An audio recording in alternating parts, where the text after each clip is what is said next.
The afternoon in Willow Creek burned like a forge, all glare and grit, the kind of heat that made boards shine as if nailed from copper and turned every shadow into a thin strip of mercy.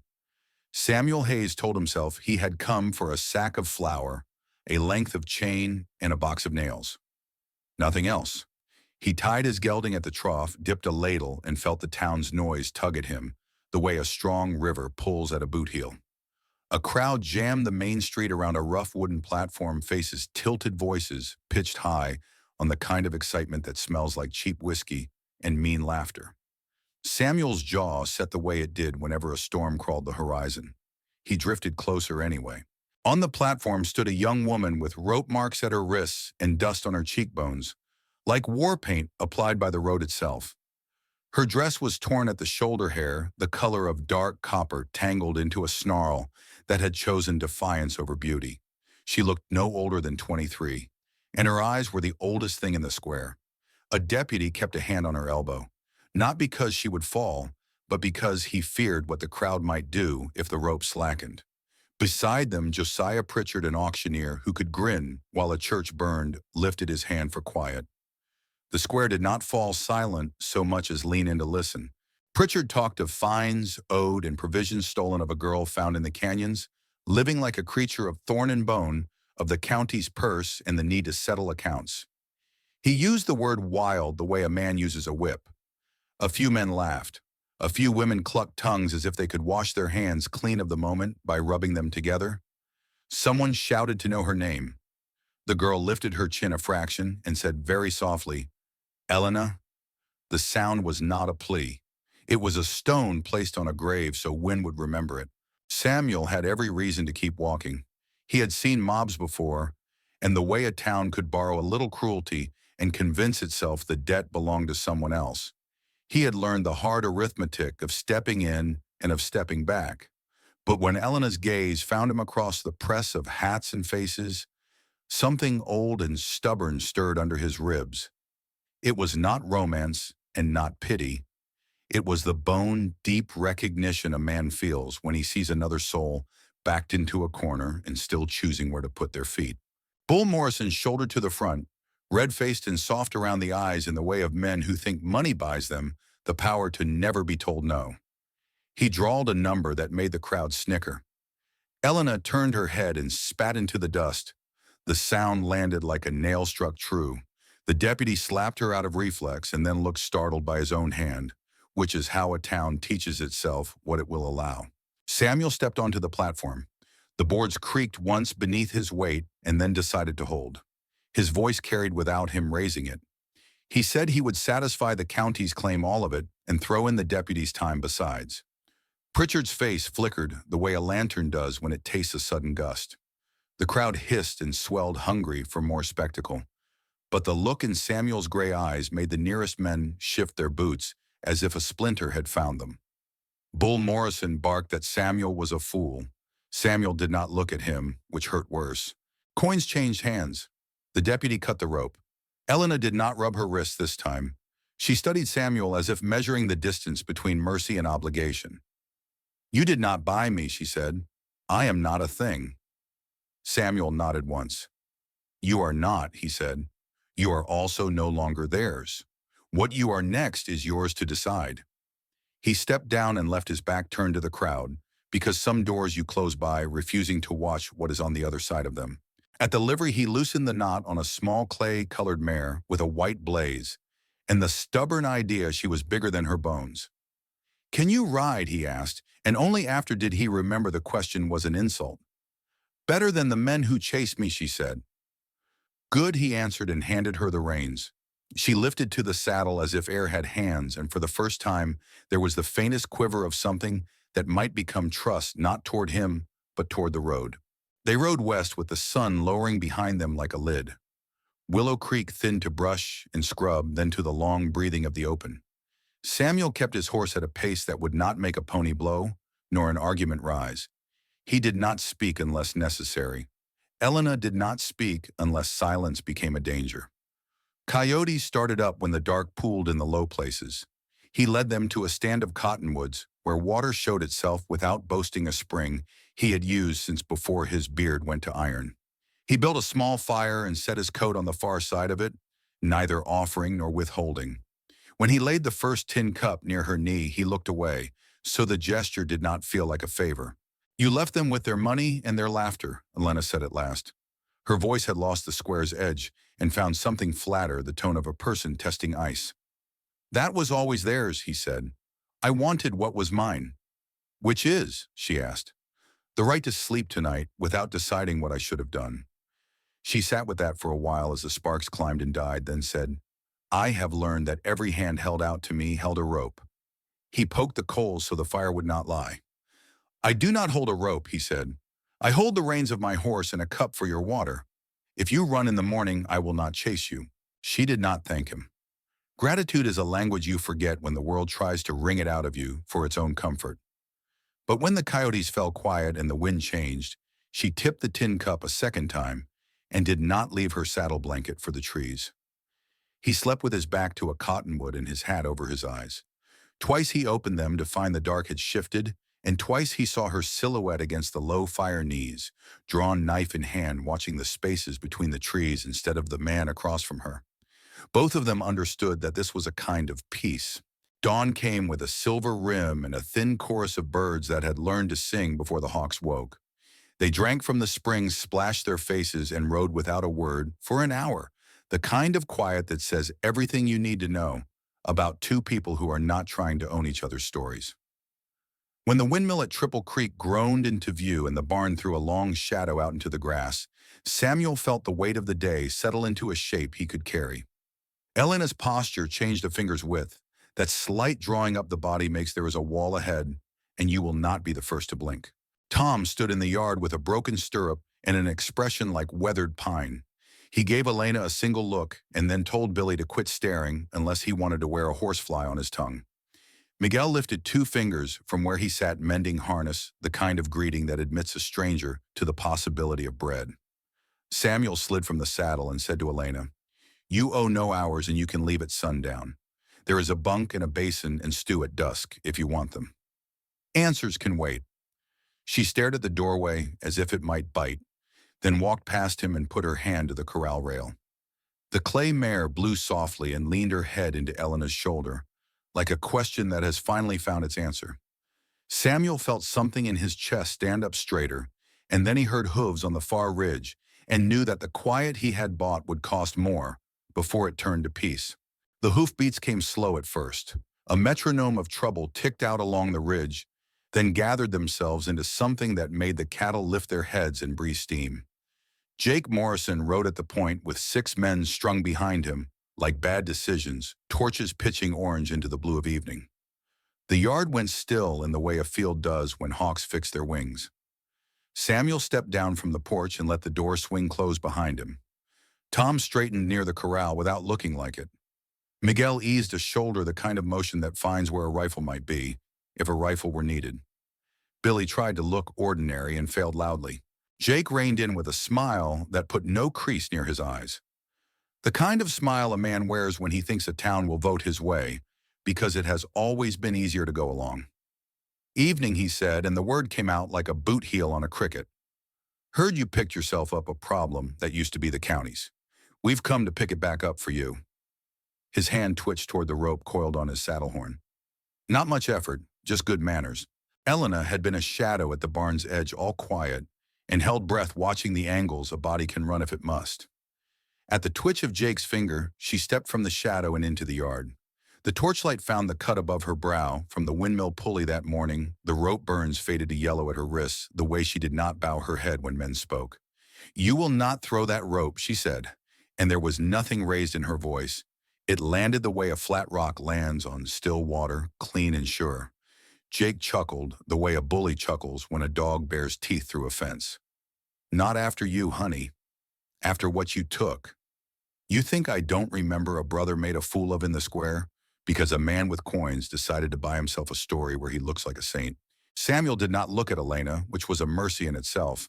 He kept his eyes on Jake. "There is stew cooling on my stove," he said. "I have not eaten. I do not plan to spend this dusk teaching a man the difference between a person and a plow." She is under my roof. While that is true, you do not make a claim. Jake's horse sidled. The torch hissed. The men behind him shifted and watched each other's faces to see who would blink first. You can make this easy, Jake said. Send her out and we ride. Or you can make it the other way. The choice is yours. Choice, Elena said, and the word caught the torchlight and threw it back. I have been hearing men speak that word like a hymn since I was a child. It always means theirs, not mine. She took 2 steps forward so the circle of riders would have to see her, and not just the idea of her. I stand here because I walk where my feet go, not where your rope goes. If you come for me, it will be through me, not around me. Tom moved up then plain as a fence post where there had been air a moment before. Miguel joined slow and steady, his old buffalo gun, a promise more than a threat. Billy stood last and held his breath so hard he might have fainted if a dove had flapped its wings. The wind ran its hands through the cottonwoods and the ranch waited to see whether this would be a graveyard's quiet or a supper table's. Jake weighed the faces. The numbers were not his, but men like him hate math only when it refuses to lie for them. This ain't over, he said at last and made the word long because the short one tasted sour. That wild thing will bring you ruin. When torches burned down to ember and the ridge swallowed the riders, the yard found its own sounds again. Cicadas fussed. A mare stamped against a fly. Elena let out a breath you could not hear, but you could feel the way you feel air move when a window opens in the next room. They will come again, she said. Yes, Samuel answered, and the space between them steadied like a beam set across 2 posts. Work laid claim to the morning as if night had not licked its teeth at them. There has always been fence to mend and a pump to coax, and a hinge that remembers it was once a tree and resents being asked to act like iron. Elena slipped into the list without asking which parts belonged to her. She gauged the troughs with her eyes, set her palm to a nervous gelding's nose, and matched his breath-counted nails with Tom by the sound they made in his hand. Billy orbited like a small moon, questions alight under his tongue. Do horses understand words, he asked, and Elena said no. They understand whether your body has begun to lie to itself. Miguel made eggs with chilies and slid a plate toward her at noon. She did not smile, but her shoulders lost their grip by a finger's width. In the round pen that afternoon, Samuel brought in a bay that had forgotten how to trust any hand. The horse moved like a piece of weather, not cruel, only bigger than what holds. Elena climbed the fence and dropped to the dust without asking or explaining a thing some men would call arrogance, and others would call being alive the only way a body knows how. She did not grab a rope. She did not try to be taller than the horse or smaller than the fear in its ribs. She just walked until she was where the bay could not move without seeing her, then stepped sideways until the bay had to think about her shape instead of its own panic. 10 heartbeats, then 20. The ears tipped. The head dropped an inch. The circle loosened. Truth first, she said to no one in particular. To yourself. Then to him. When the halter finally slid, Billy whispered like, Church, how did you do that? Elena did not take her eyes off the bay. By not trying to win. Clouds shouldered the mesas by late day, the color of old brews. Wind started talking in a voice that makes dust stand up and run. Samuel knew the taste of a blow when it gathered and went for the tarps in the loose gates. Elena pulled a canvas toward the hay shed, misread a gust, and the world went to grit. She disappeared as if a sheet had been thrown over her, the kind of vanishing that cracks a man open without sound. Samuel tied a bandana over his mouth and moved into the orange roar by the map a man carries when he has stayed long enough that the land has written on his bones. He found her crouched into the lee of a rock, arms around herself, eyes shut the way a person does when sight is a liar. He shed his coat and put it over her shoulders. She flinched first and then did not. You did not have to, she said when the wind lost a measure. No one asked me. He answered, and that was the whole story he had to tell. Back under the low roof, Miguel cleaned the grit from the cut above her brow and swore gentle. Tom said the wind had more mouths than sense and would be back as soon as it found another reason. Billy asked the air whether storms ever returned what they took. Sometimes, Elena said, and let the word sit alone until it grew its own legs. That night she ate at the long table and did not keep her back to the wall. She did not talk much. She did not need to. Men learned a person's measure by the way their spoon meets the bowl as often as by their tongue. News goes quick where the sky is big. Willow Creek decided it had a new story about Samuel Hayes, about pride and pity and fools and saints, and who gets to choose which is which. Some said he had lost his mind and would find it in the ashes of his own porch. Some said a town that sells a girl in daylight deserves a man who will call its bluff. None of that lifted a hammer or filled a trough. The ranch did what ranches do. It breathed and worked and waited. 2 mornings later, the ridge wrote its warning again. Hooves more of them, tighter cadence a drum that teaches fear to march neat. Jake came back with twice the hands and faces from town that wanted to see a fight someone else would have to finish. They brought lanterns which made no sense in daylight until a man noticed how a lantern looks against a window when you hang it near dry wood. Samuel walked to the porch and did not raise his voice. Elena came to stand at the corner where the posts meet and shadow falls. Tom and Miguel found their places. Billy set his feet in a way that said he was trying something new called staying. Jake looked at all that quiet and tried to scratch it with talk. Last chance, he said, and the words sounded borrowed from a play where the ending never changes. Samuel did not answer right away.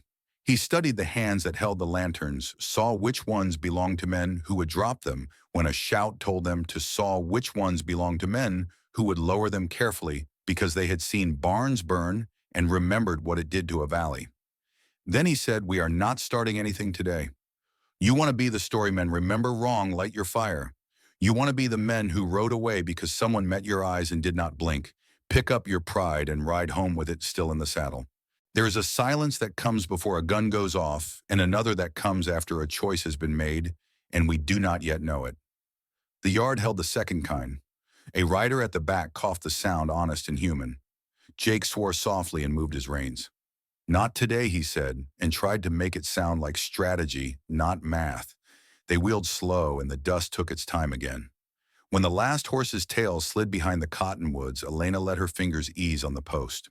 Samuel breathed like a man who had been working, not fighting. "Tomorrow," he said, "we mend what needs it. We teach the bay to stand. We make bread. And if they come again, we do this again." Elena nodded once. "Yes," she said, and for the first time the word felt like two voices carried by one chest.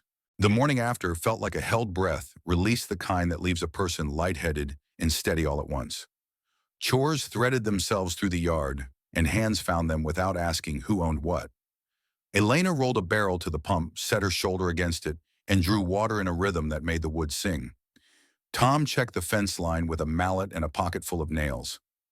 Miguel stirred coffee thick enough to stand a spoon, whistling a tune no one knew the words to. Billy tried to act as if he had always stood this straight and always breathed this evenly, but every time Elena walked past, he forgot what he was holding and remembered to remember again. Samuel walked the ridge with the spyglass his father had used when storms brewed at the edge of a season.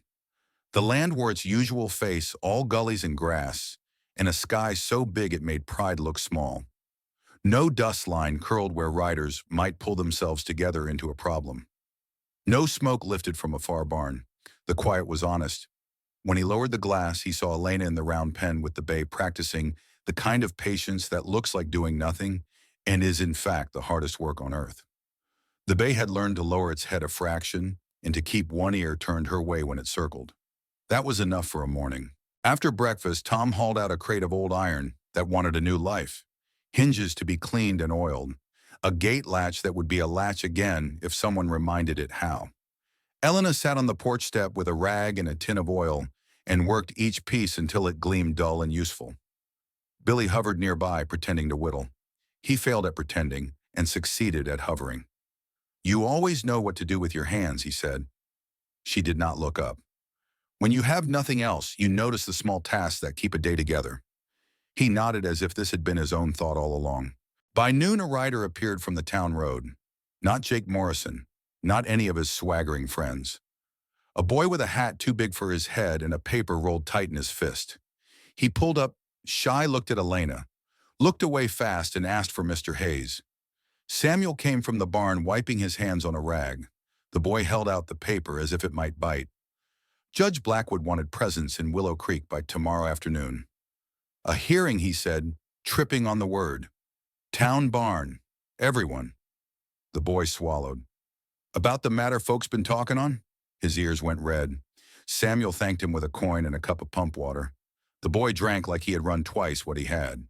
Tom cursed softly into his palm. Miguel murmured something about men who find their courage when a roof full of neighbors bends the sound of their own voices back to them. Billy bounced on his heels as if a parade had been promised. Elena set the oily rag aside and unrolled the paper with her thumb. The words had that careful shape writing takes when a person knows it will be read out loud. Judge Blackwood requested attendance. He would hear claims. He would make a record. The letters did not hiss or jeer. Still, Elena breathed like a woman who had learned the sound of trap doors in the dark. "We go," Samuel said. "Not alone," Tom added. Miguel nodded. "A hearing with eyes in it is better than a rope thrown in a yard." Billy asked if he could carry the old buffalo gun, and Tom told him he could carry sandwiches and the habit of not talking unless a question had been asked. Elena folded the paper and sat a long minute looking at her hands. "You do not owe me this," she said without lifting her gaze. "The county will say I owe it everything." Samuel leaned against the porch post. "Nobody owes anybody a door they will not walk through," he said. "But if you want to stand in a room and speak your name in your own voice, we will stand in that room too." The afternoon ran under them like a steady horse. Elena took the bay back into the pen and asked for one small thing at a time. Step. Stop. Breathe. Swing the hip toward rather than away. By dusk, the bay let her lay a hand along its neck and leave it there longer than the blink of an eye. Billy watched with his mouth open until a fly tried to make a room of it. Tom and Miguel patched the wagon seat and checked the axle. Samuel packed a coil of rope and a small hammer, because a man who has tools with him is a man who remembers the world can be mended even as it argues it cannot. That night the wind came cool across the grass, smelling of creosote and distant water. Samuel sat on the porch with his boots off working oil into cracked leather. Elena took the top step and sat 2 planks away. Her knees pulled up, her hands locked around them. The stars were a spill of white salt on black paper. When she spoke, her voice kept low, out of habit, as if noise drew teeth. "My father's name was Carlo," she said. "My mother sang in Italian while she cooked a song about a sea I have never seen. They were killed when I was a child, not by lawmen or outlaws, but by men who wanted what was ours, and said God had told them it would be easier if we were not there to want it too. I ran. The canyon took me in. The canyon took much more and gave me back less. For years I learned the shapes of danger and the price of a mouth that asked for help." Samuel did not move. "You survived," he said after the quiet had laid itself between them and settled. She let out a sound that might have been a laugh if it had found enough air. "I survived the way a thorn survives, by hurting what tries to hold me." His hands slowed on the leather. "Some things deserve to be hurt when they try to hold." She turned her head, studying the line of his jaw in the low light. "Today the bay did not bite me," she said. "It thought about it, and then it did not. Maybe I'm learning another way." He finished with the boots and set them aside. A coyote called and another answered. "You could come back from town free by paper," he said, "or you could come back hunted by rumor. Either way, you ride home tonight and sleep under the same roof and the same sky. That is the only part I can promise." She nodded, eyes on the yard. "Do you regret letting me in?" she asked. He looked out where the windmill cut a single arm against the stars and turned slowly because the night had asked it to. "No," he said. He did not make a speech of it. Not make a war. They left at sunup with the wagon boards creaking a tune that told anyone listening they had not made this trip often. Tom drove. Miguel rode behind on the mule with the buffalo gun wrapped in canvas like a secret everyone could see. Billy sat between sacks of oats, chewing his lip and resolving to be brave in a way that would not require noise. Samuel rode the black gelding. Elena rode the clay mare bareback because saddles were for animals that needed you to hold them down. The road into Willow Creek always looked shorter going in than coming out. Towns do that the way a fire looks friendly until you put your hand too close. By mid-morning, the square swelled with bodies, hats, whispers. The hush you get when people want the same thing and are ashamed to say it out loud. The town barn had been swept and turned into a mouth that could swallow 100 voices and spit one back. Judge Blackwood sat at a table with his spectacles low on his nose and his gavel quiet beside his hand.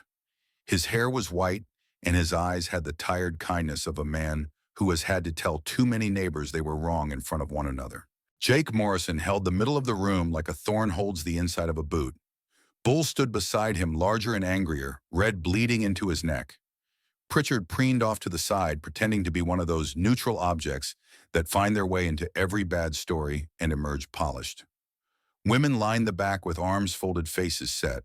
A few men from small places nodded to Samuel and then looked away, quick practicing the art of doing a thing and not being seen doing it. The judge lifted his hand and the barn stilled in increments. "We are here to hear claims and to set facts in a row where they can be counted," he said. "The law does not ask you to like how that row looks. It asks you to accept that it is a row." Jake started first, as men like him are fond of doing. He spoke about theft and fear and a town's need for order. He used words like decent and respectable and our women and children. He did not say the part where a platform had been built in the street and a rope had cut a girl's wrist because decent people had bought a reason to clap. Elena stood when the judge looked her way. She did not clutch her hands. She did not let her chin drop. She said her name and called it a name rather than a thing borrowed for an afternoon. She said she had taken food when her ribs touched, and she had hit men who tried to teach her the shape of a chain. She said she regretted hunger, but not survival. The barn did not breathe for a beat. From the back, Mrs. Carlson, who had birthed half the valley's children and buried a few, spoke with a voice that knows what pain costs. "I knew her parents," she said. "They were good. We failed them when we let good be cut into pieces.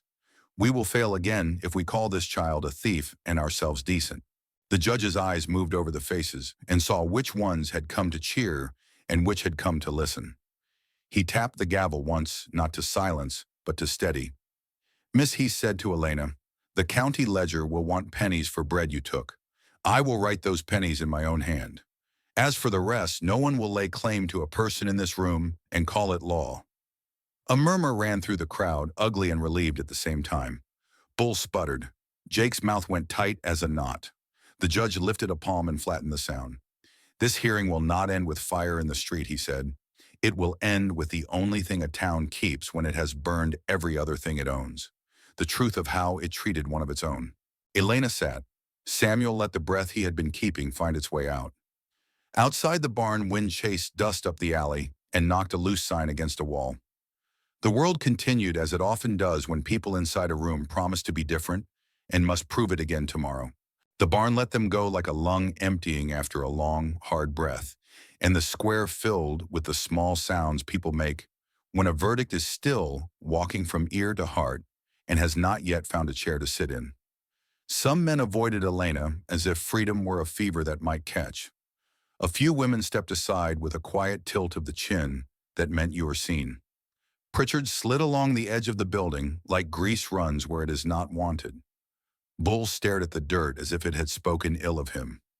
Jake Morrison held his smile until it cracked at one corner and then looked past Samuel at a future he did not control and did not forgive. Elena felt the plank floor under her boots and kept moving, because stopping was a lesson the world had tried to teach her too many times, and each time it had asked for blood as tuition. Outside, the wind tugged at the sign of the mercantile until it rattled a scold against its metal bracket. The horses shifted and snorted. Samuel set his hand on the clay mare's neck, steadying her with the kind of patience a man borrows from the land when he has stayed long enough to earn it. Elena swung to the saddle without asking for a hand she did not need. The wagon creaked as Tom guided it into the lane. Miguel clicked to the mule and the old animal flicked an ear as if to say, "I have heard worse." Billy sat straighter than was comfortable and tried to make bravery look like breathing. No one spoke until Willow Creek dwindled to a smear of boards and dust behind them.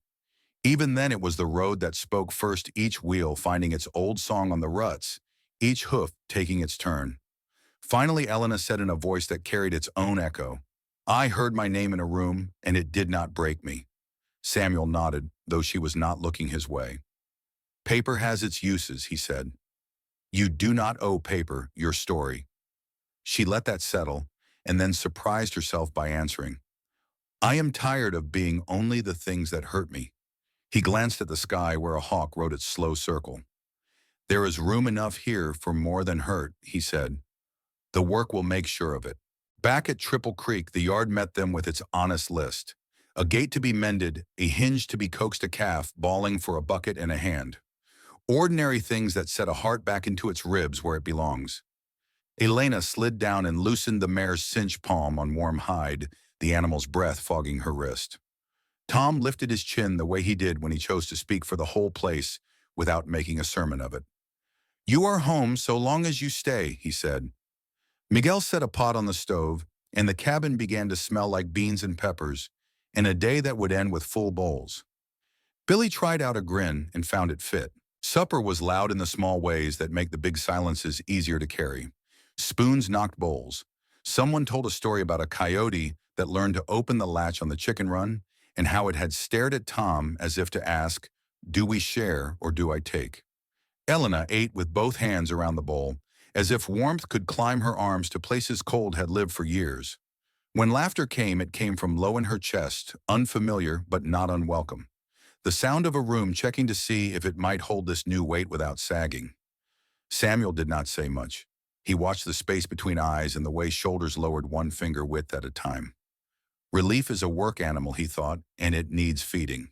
The days that followed stitched themselves together with a thread that did not show from a distance, but held firm up close. Elena rose before first light brushed down the clay mare and walked the fence until her boots knew each loose board and each honest post by heart. She taught Billy how to listen to a horse's feet, not just its head, and he blinked as if someone had handed him an extra set of eyes. Tom let her choose which nails to set in a knotty rail and did not correct her when she took a hard path to learn the easier one. Miguel put a pan in her hands and said, "No man here eats better because he swings a hammer, and worse because he holds a spoon." She burned the first batch of cornbread and then did not burn the second. There were moments when the past rose like heat off the road and wavered the edges of the day. Once she stepped from the barn and a gust pushed dust into her mouth, and for an instant she was back on a canyon shelf counting heartbeats between boot steps that meant find me or leave me. She stood very still and let the present walk back to her. Another time a stranger rode the far fence and tipped his hat and kept going, and for a long breath she was a rabbit waiting for the hawk's shadow to pass. Samuel saw her shoulders harden and said nothing, only walked the length of the yard and fixed a latch that was not broken, because sometimes the only answer a man owns is a quiet task done within sight of the thing that frightens someone he has chosen to stand near. News travels even when no one rides it. A letter came that smelled of dust and violets, and hands that did not quite believe the paper would survive the trip. Miguel found it in town and brought it home in the pocket he saved for good luck. No stamp anyone knew. The hand was careful, the lines a little shaky, a few letters leaning into each other like tired neighbors. Elena held it at arm's length, as if it might be a snake, and then drew it close, as if it might be a child. The name on the outside made her chest catch and give. "Rosa," she said so quietly that the room heard it louder. She did not open it right away. She set it on the table and stirred the pot and oiled a saddle and put bread in the oven, and then at last she sat and slid a finger along the fold. The words spoke of a girl grown into a woman the world had told to hide her voice, who had hidden it, and then found it again, of a night she had escaped when the cart was stuck in the wash, and two men went for a lever and did not watch the sky. Of a rumor that a red-haired woman had been seen on a ranch where the windmill sings, and a man with gray eyes looks like the desert taught him to keep his mouth and his heart shut until there is reason to open both. "I am coming," it ended. "If this is not you, forgive me. If it is, leave a rag on the fence by the north road." Elena stood up so quickly the bench scooted and knocked the wall. Her face had changed without changing. The lines the canyon had cut into her had not smoothed, but they had learned a new map. She walked out with the letter in her fist and stood by the north fence where the wire hums when the wind shifts. Samuel followed at a distance a man uses when he knows a person must hear their own thoughts first. She tied a strip of cloth to the top wire, a cheap thing that meant wealth. She did not cry. She did not laugh. She breathed as if someone had finally returned a song that had been taken. In the evening, she sang to the coyotes, and they answered the way coyotes do, with a sound that says, "We live where we can, and we do not ask permission." Billy leaned on the rail with a face full of wonder and a question he set down for later. Tom counted the nails left in his pouch and said, "You do not know a place until you know its night sounds." Miguel poured coffee into mugs and into a chipped cup no one had used in a while and set it there anyway. Samuel sat on the step and rubbed oil into a bridle until the leather remembered its own softness. The wind moved the rag on the north fence and made a small flag of it. But peace in a place like this walks with a limp. One morning a section of fence lay folded like a broken arm, and 3 steers had wandered to where the grass was greener and the ground less honest. The tracks said the break was helped along. The water at the far tank tasted a little bitter to a tongue that had learned to keep itself alive. No one said Jake. No one needed to. Samuel and Tom and Billy set the posts back and strung the wire and tamped the earth until the hole learned to hold again. Miguel boiled the bad tank twice and poured it out into the dust, while the dust pretended not to be thirsty. Elena sat her mare and watched the ridge until her eyes watered from not blinking. That night clouds stacked in the west, a slow build of weight and light. Lightning stitched a pale seam far off, and the wind changed its mind in the cottonwoods. Elena stood in the yard and pretended she was just counting stars. Samuel came up beside her without touching the air between their sleeves. "Storms teach a place what it is made of," he said. She nodded. "Men too." He let the silence be the blanket it needed to be.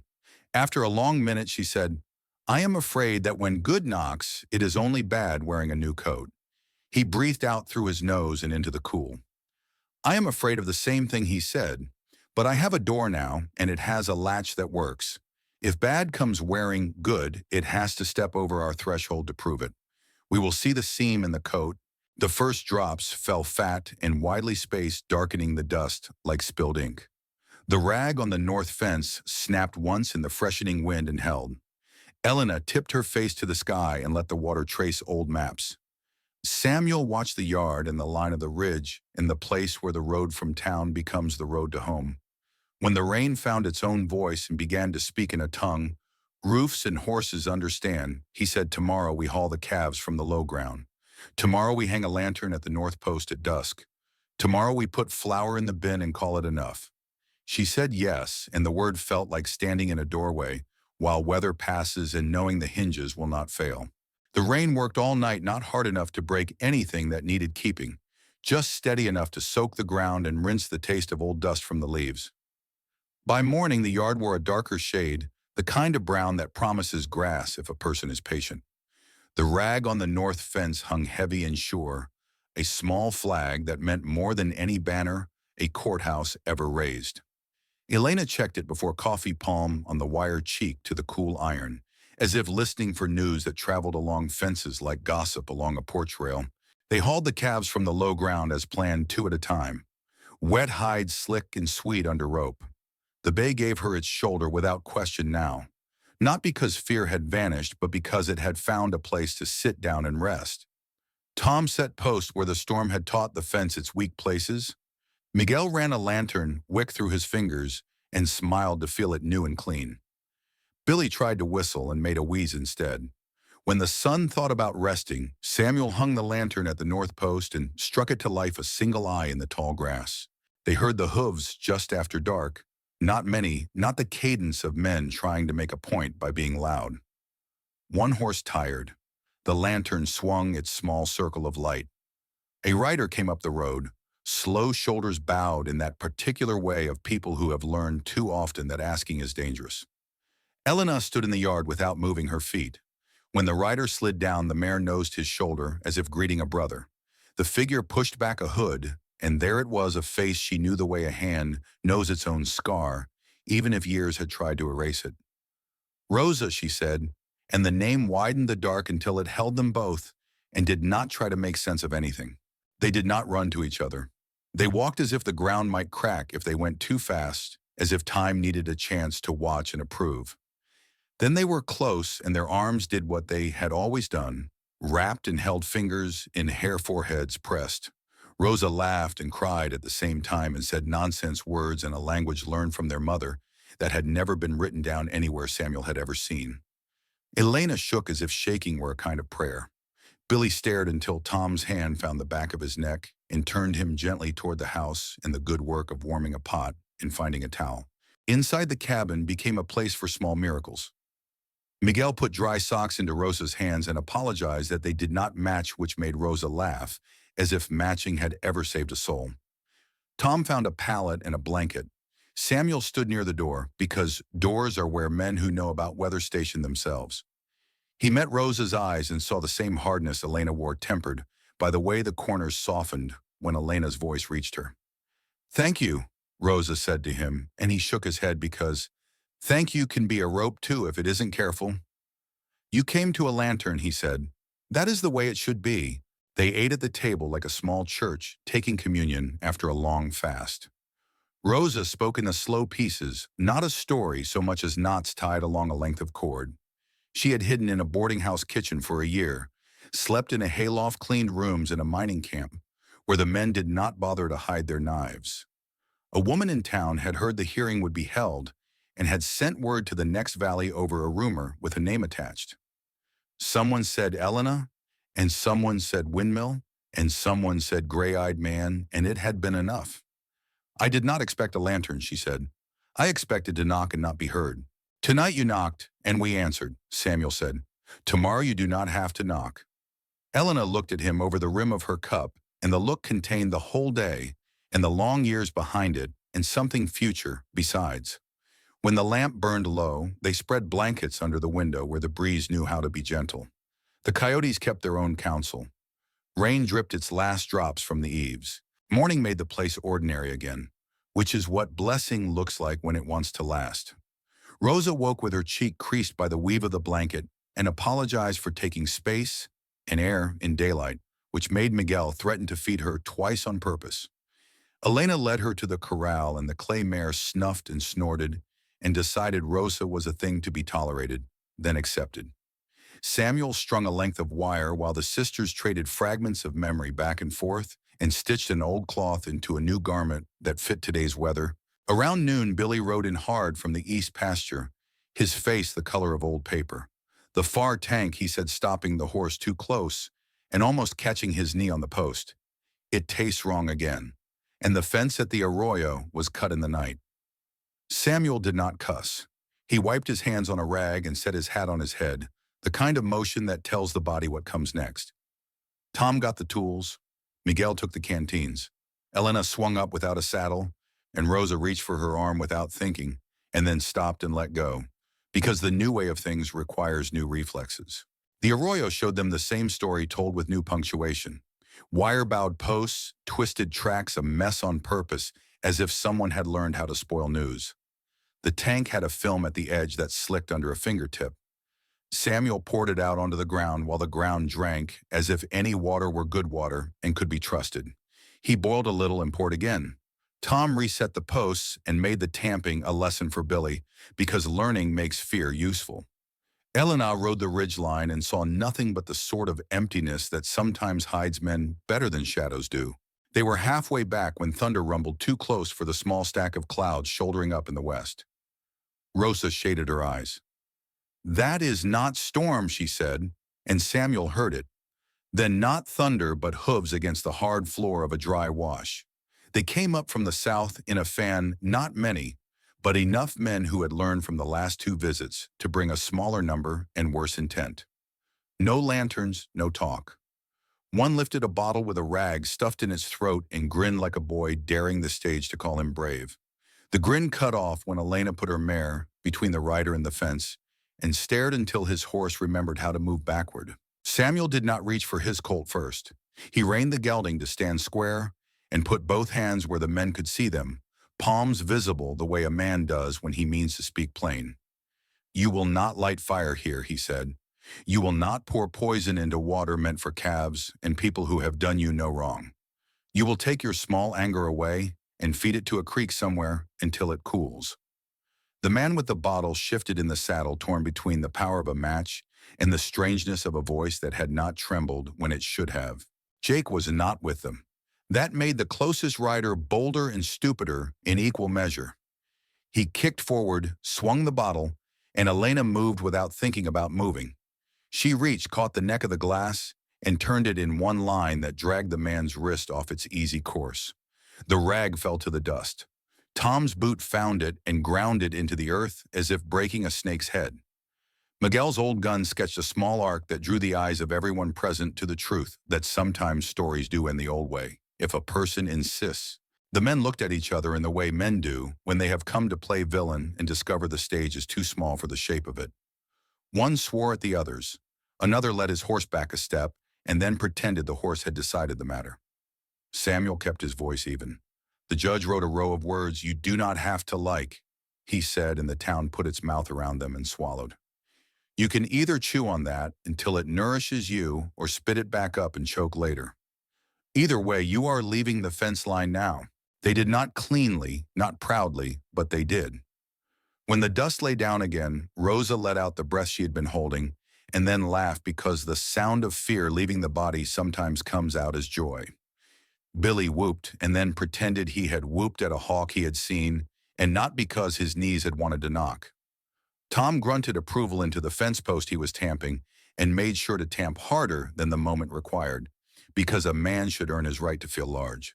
Miguel said quietly that men who cannot count keep coming back until the numbers count them. Back at the yard, work did its good trick again and made the day feel like a day instead of a cliff. They fixed what needed fixing and set the pots on the stove and let beans become something worth waiting for. Rosa washed the cups and dried them with care that looked like prayer. Elena stepped outside when the light turned the cottonwoods to coins and stood looking toward the north road where the rag hung. Samuel joined her, his presence not a question, but a statement that two people can share space without borrowing air. Do you think it is over, she asked. He did not pretend to know. I think endings are a myth told by men who write songs and leave town in the morning, he said. I think there is only next. Next fence, next breath, next spite to turn aside, next kindness to accept without thinking it a trap. She took that in and watched the sky right purple over the ridge.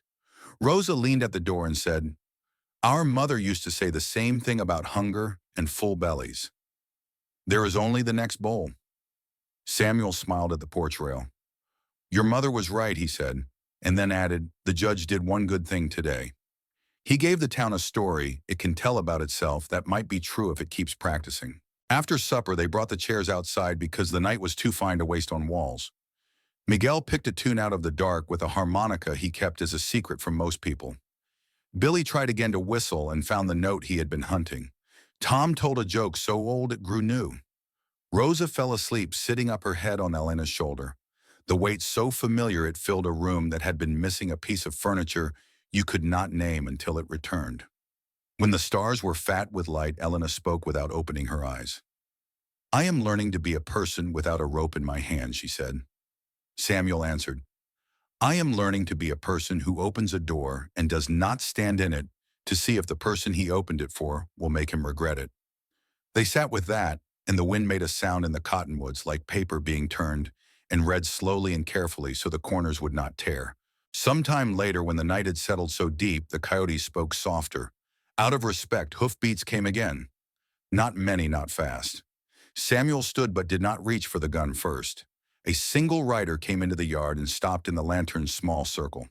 Malcolm Carney Beard, more silver than memory had, in his hand. He looked at Elena, and then at Samuel, and then past them at the sisters, asleep like halves mended. I came to say two things, he said. The first is that Jake has left for the railroad with a mind to come back with men who do not care which way a gavel falls. The second is that some of us old men are done letting boys set fires and calling it justice. He lifted his chin toward the dark. If you hang a second lantern tomorrow night, you may find more horses in your yard than you had reason to hope for. Then he set his hat back on and rode away before gratitude could become a rope too. Elena watched the circle of light empty and fill again with nothing but moths and dust.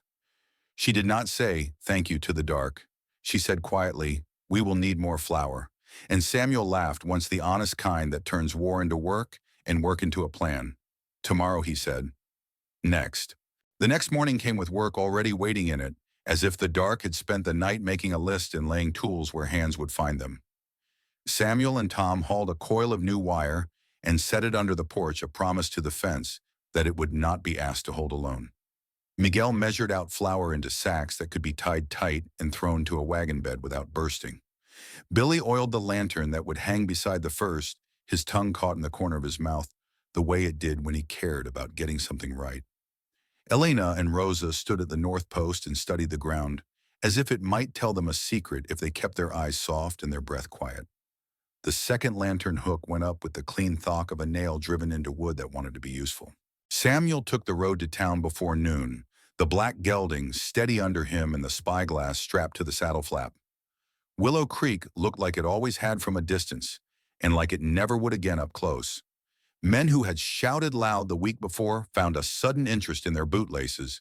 A few tipped hats without letting their eyes show they had done it. Pritchard skated along the storefronts with his grin turned down small. A man who had discovered the room had learned his name and was not saying it kindly.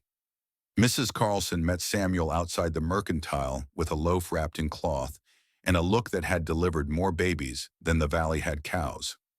"You will take this and not argue," she said, "because someone will forget they are hungry when the hours grow tight." The blacksmith set a short length of chain on the counter and said nothing, his hand covering the price tag until Samuel nodded once. The storekeeper put 2 extra wicks and a tin of matches into the sack without writing them down. Judge Blackwood stood in the shade of the livery door and lifted a palm the size of a shovel blade. "The law is not an army," he said, "but it is not a ghost either. I will do what a pen can do. After that, men must stand." The road home felt shorter because the sacks jostled against Samuel's knee and reminded him that weight is sometimes a comfort. He came into the yard to find Rosa with her sleeves rolled twisting wire tight, while Tom set the post, the two of them working in the easy argument of people who have learned to respect one another without needing to be right. Elena had taught Billy to throw a loop over a low stump, not to catch an animal, just to learn the shape of a circle when a hand and a rope make it together. Miguel had a pot on so big it could feed mercy and stubbornness both. When the second lantern was hung and trimmed, the yard felt different, not hard, not ready to bite, just braced like a beam set across 2 sturdy walls. They came before dusk in 2s and 3s, not loud, not making a show of being brave. Malcolm Carney first, his beard catching light like the edge of a saw, with 2 men whose hands remembered plow handles and rifle grips in the same skin. An old teamster from the canyon road rolled in with a wagon of water barrels he swore had simply needed moving. A school teacher with a shotgun almost as long as she was tall tied her mare to the far rail and fed it a carrot like a secret. 3 ranch wives arrived on foot with strips of cloth, a crock of lard, a jar of carbolic, and a way of speaking that made all foolishness eat out behind the barn. Judge Blackwood's clerk, a thin man with a careful beard, unfolded a paper and said he had written the names of the men who had cut the fence along with the names of the men who had hammered it back. He looked surprised at himself when he finished, and no one laughed. No one talked about fighting. They set rules instead, small ones with big bones. No one fires first. No one fires from the dark into the light. If a match is struck, it is struck to light a pipe or a lantern and not a building. The children in the valley will sleep through this night because the adults have decided to make that so. Rosa would run messages because she could ride like a ribbon of water and because she wanted to, and wanting matters when the hours turn mean. Elena set 3 fence posts in a line at the edge of the yard and drew a chalk circle on each where a knife could be asked to land. Billy watched her throw and learned something about the way a wrist tells the truth when the mind gets out of the way. Samuel showed the schoolteacher how to hold the carbine with the butt snug against the shoulder so it bruised less. Tom taught the teamster how to brace a door with a beam so a boot could not vote yes and make it open. When the sun slid and the lanterns took the weight of the light, the yard breathed as one thing made up of many things. Malcolm sat on an upturned bucket and told a story about a flood in a bridge, and the way a valley learned to share one rope and not argue about whose hand was on it first. Miguel handed bowls around and counted heads and then counted again. The school teacher cleaned her spectacles and said she had not planned to do anything so interesting as prove a small law with a large heart on a weekday. Mrs. Carlson walked the line once and made a small correction here and there, the way a good seamstress pulls a stitch to make the fabric lie smooth. Elena stood apart and then nearer, her face loose in a way that made her look younger and older both. Samuel found her there and did not ask if she was all right because she was and also was not, and the question was the wrong sort. "I have a fear that stands behind me and breathes when I forget to," he said. "It used to drive me into the dark and call it safety. It is quieter tonight." Elena rolled a knife along her palm and caught it by the hilt as if the air had reached up and put it there for her. I have carried fear like a bucket, she said. No matter how far I walked, it was still full. Tonight it sits down when I sit. That feels like the beginning of something I do not know how to name. He nodded. We will let it be nameless until it chooses a name.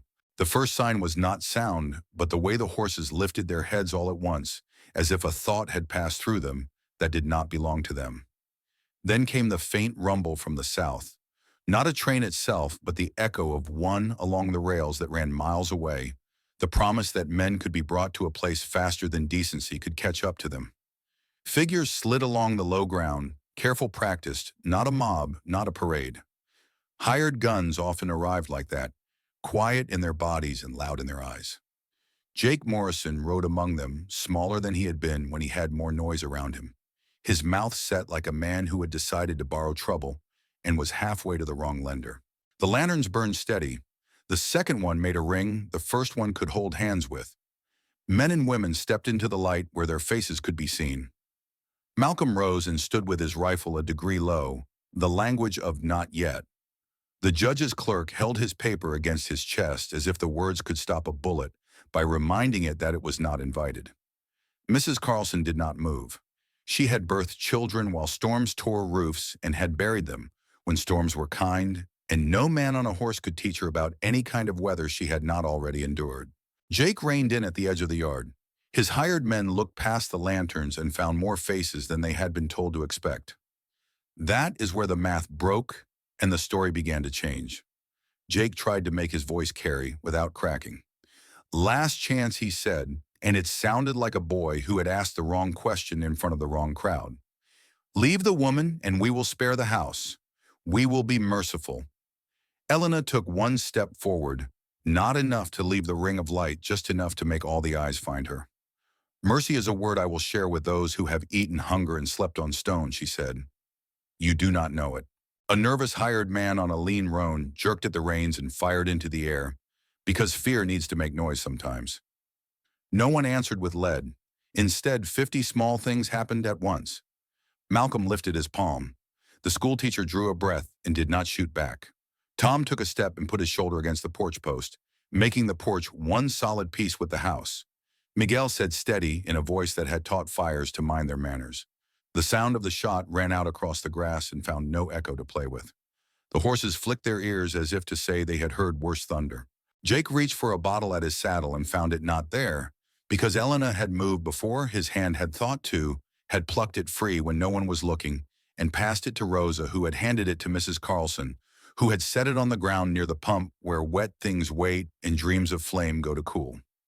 The men watched their plan dissolve without blood and did not know what to do with their hands.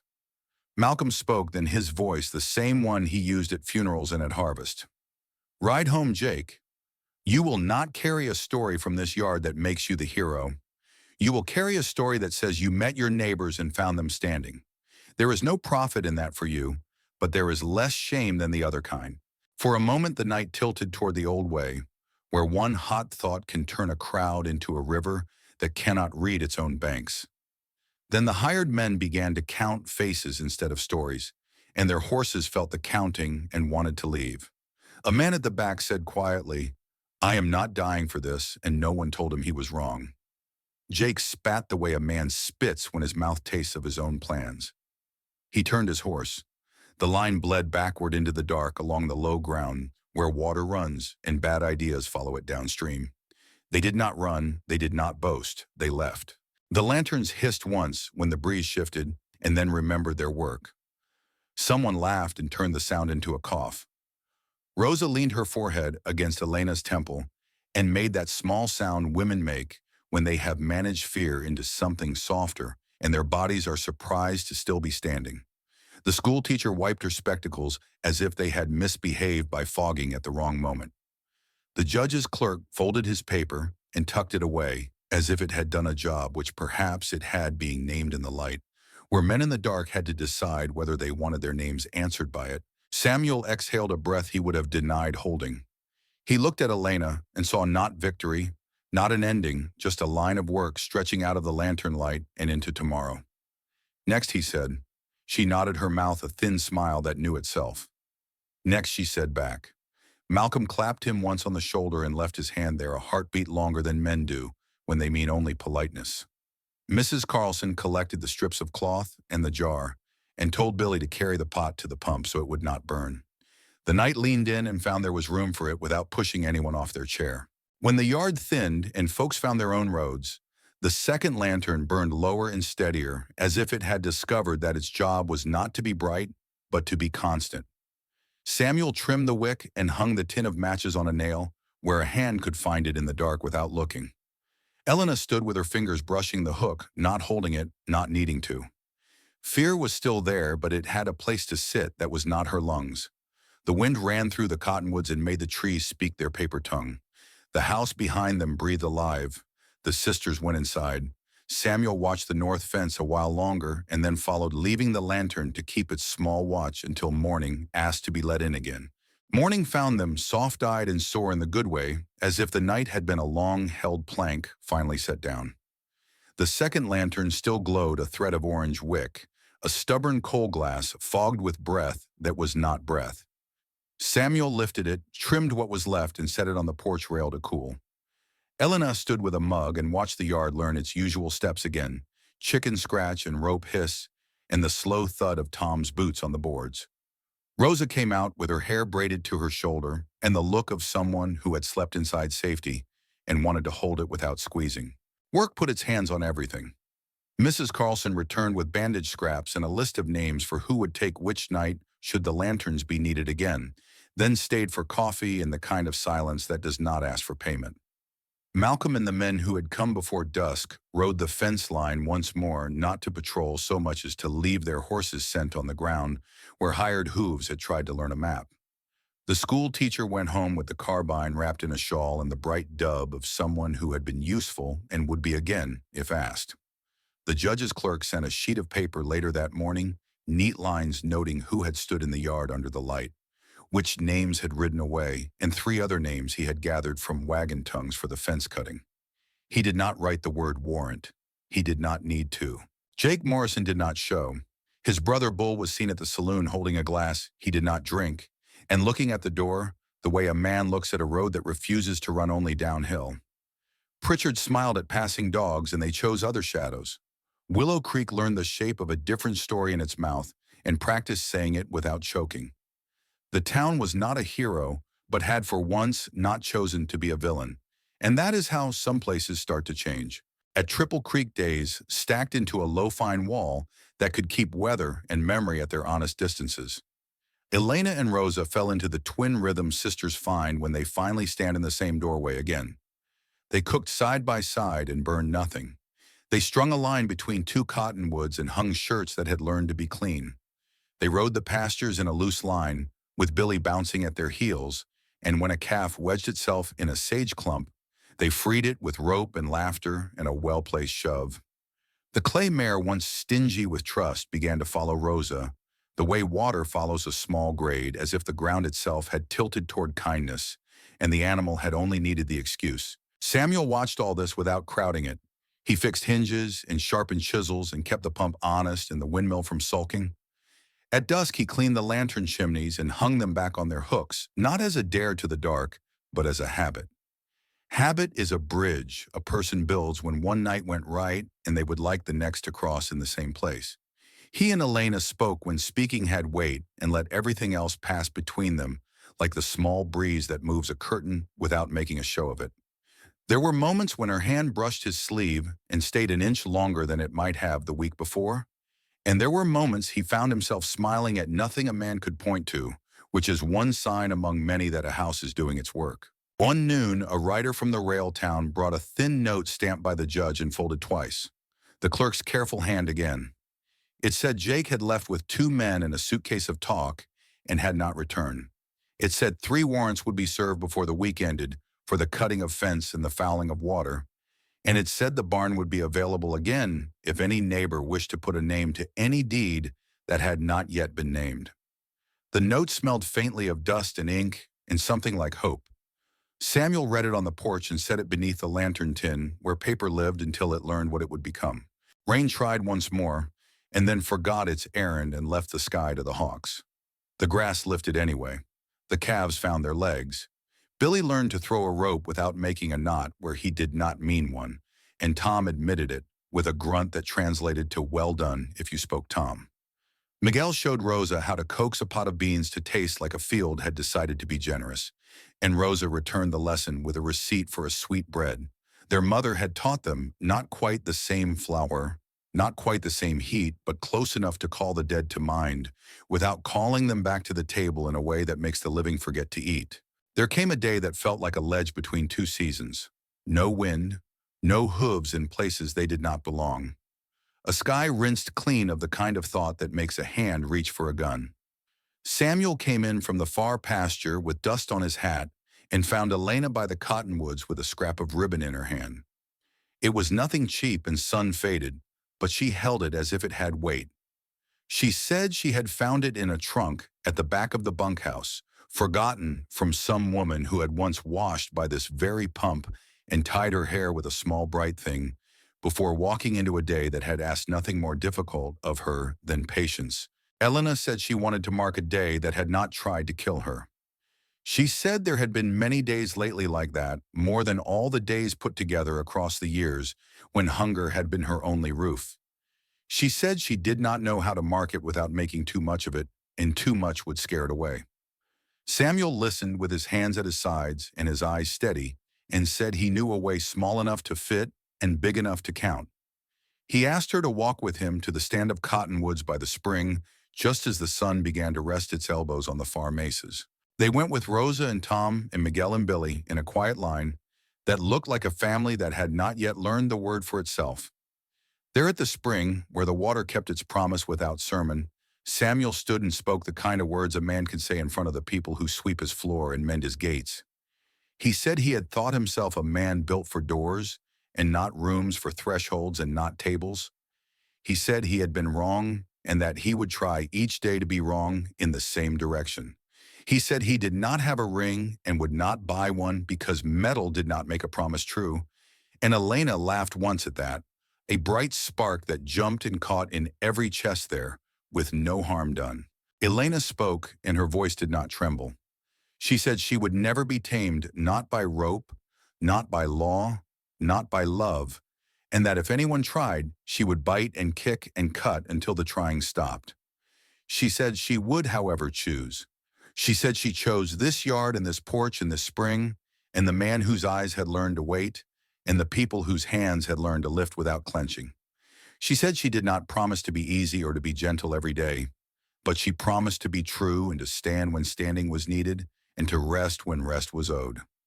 Rosa wiped her cheek with the corner of her apron and told the birds to be quiet for a minute, which they did not do, but no one minded. Tom cleared his throat like thunder behind a far ridge and declared the thing done, because sometimes a foreman says what a preacher might if a preacher were around. Miguel broke a loaf that had been on the back of the stove and passed it along with a jar of honey a peddler had traded for a mended wheel.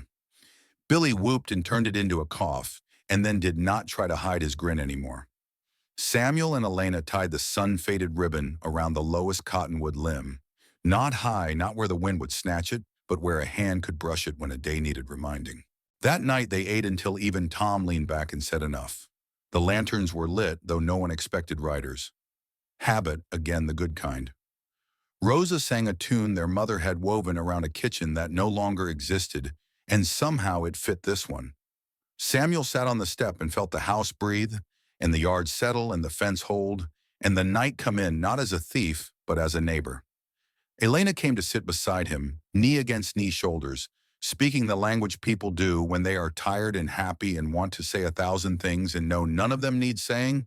"Do you think this is what peace is?" she asked at last, not to break anything, but to touch it lightly.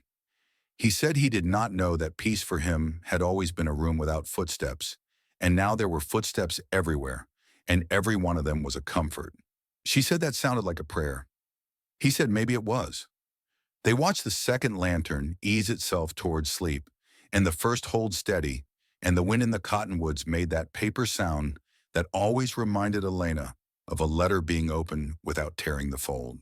Toward midnight, a single coyote spoke from the far ridge, and another answered closer, and then both fell quiet as if they too were listening for a thing they did not have a name for. The ribbon on the low limb stirred once, and then lay still. Rose's breathing from the doorway slowed to a deep, even tide. Somewhere a calf kicked in a dream. Samuel's hand found Elena's and did not ask permission. Her fingers tightened and did not apologize. The night leaned its shoulder against the house. The house held. The lantern kept its small watch. And the road to Willow Creek for the first time in a very long while looked like a road that led away from trouble instead of toward it.